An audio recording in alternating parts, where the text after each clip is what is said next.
দর্শক, গত সোমবার ঢাকা রাজশাহী চলাচলকারী সেই যাত্রীবাহী বাসে যে ডাকাতির ঘটনা ঘটে এবং সেখানে দুজন মহিলাকে শ্লীলতাহানির ঘটনাও ঘটে, এমন অভিযোগ শোনা যায়।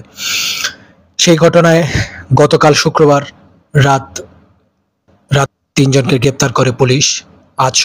আজ শনিবার সকাল ১১টায় এ খবর সংবাদ সম্মেলন করে জানায় মানিকগঞ্জ পুলিশ সুপার মিজানুর রহমান। আর যাদেরকে গ্রেপ্তার করে তাদের বাড়ি মানিকগঞ্জ দৌলতপুর উপজেলার লাউকাতা গ্রামের শহীদুল ইসলাম এবং শরীয়তপুর জাজিরা জেলার রামকৃষ্ণপুর গ্রামের সবুজ মিয়া এবং ঢাকা সাভার থেকে শরীফুল ইসলাম শরীফ, এই ৩ জনকে গ্রেপ্তার করে পুলিশ। আর আমরা এই ৩ জনের উপযুক্ত শাস্তির দাবি জানাচ্ছি এবং এটা খুবই ভালো কথা। পুলিশ যদিও অনেক দেরি করে, গতকালকে অবশ্য গ্রেপ্তার করে পুলিশ দেরি করে, প্রায় ৩ দিনের মতো সময় লাগায়। এর মধ্যে অনেক আলোচনা হয়।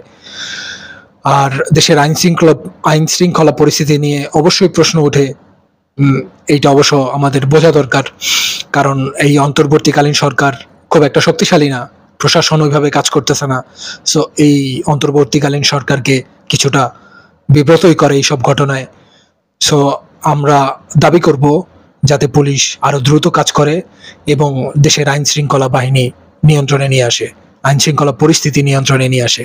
সো দর্শক, এরকম খবর পেতে আমার চ্যানেলটি সাবস্ক্রাইব করুন। ধন্যবাদ।